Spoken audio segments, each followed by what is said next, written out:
छत्तीसगढ़ में लगातार बड़े विवाद सामने आ रहे हैं। इसी बीच बलौदाबाजार जिले में एक बार फिर तनाव की स्थिति बनी हुई है। यहां सिमगा तहसील के कबीरपंथियों के धार्मिक स्थल दामाखेड़ा गांव में पटाखा फोड़ने को लेकर विवाद हो गया, जिससे तनाव की स्थिति बन गई।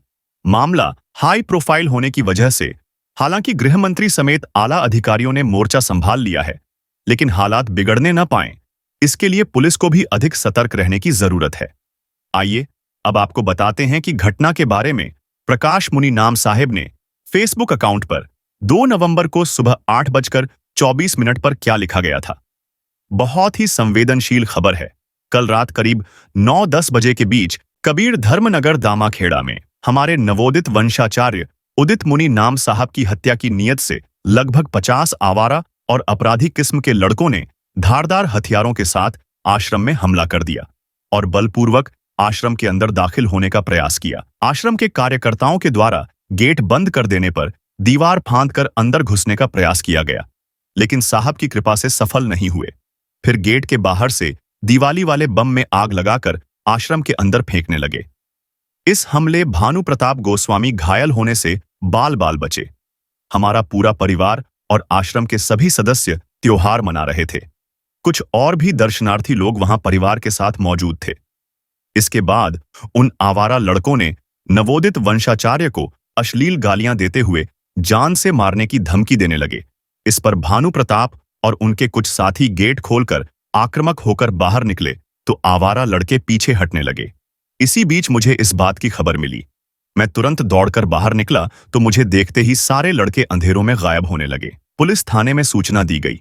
कुछ ही देर में पुलिस यहां पहुंच गई और सारी जानकारी लेकर अपराधियों की तलाश में जुट गई। इस बीच हमने छत्तीसगढ़ के गृह मंत्री श्री विजय शर्मा को भी खबर कर दी। फिर उनके द्वारा IGSP जिला कलेक्टर को आवश्यक निर्देश जारी किया गया और गृह मंत्री खुद भी रायपुर से दामाखेड़ा के लिए रवाना हो गए। CCTV कैमरे के फुटेज से कुछ लड़कों की पहचान हो गई और कुछ लड़कों को आश्रम के लोगों ने भी पहचान लिया। अब तक करीब 17-18 लड़कों की गिरफ्तारी हो गई है। बाकियों की तलाश जारी है। ऐसी भी जानकारी मिली है कि हमले में कुछ बाहर के लड़के भी शामिल थे। रात करीब 2 बजे तक पुलिस विभाग के सारे बड़े अधिकारी और गृहमंत्री जी आश्रम में रुके रहे। फिर SP सहित कुछ पुलिस अधिकारियों की ड्यूटी लगाई गई है और कार्रवाई जारी है।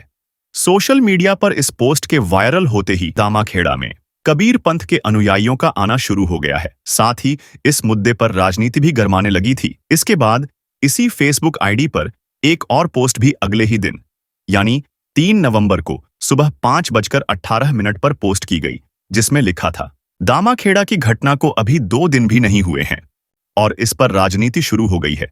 जबकि हकीकत यह है कि जहां एक तरफ पुलिस का रवैया ढीला है, वहीं आपको जानकर हैरानी होगी कि आरोपी सरपंच पति कांग्रेस पार्टी का कार्यकर्ता है। और मुझे ये बात भी खेद के साथ कहना पड़ रहा है कि मीडिया भी इस घटना के संबंध में सही जानकारी प्रस्तुत नहीं कर पा रही है। कुल मिलाकर कानून व्यवस्था के नाम पर लगातार छत्तीसगढ़ की सियासत गर्म है और प्रदेश की जनता इसको लेकर चिंतित भी दिखाई दे रही है। आपकी इस बारे में क्या राय है? अपनी राय भी कमेंट बॉक्स में जरूर रखें।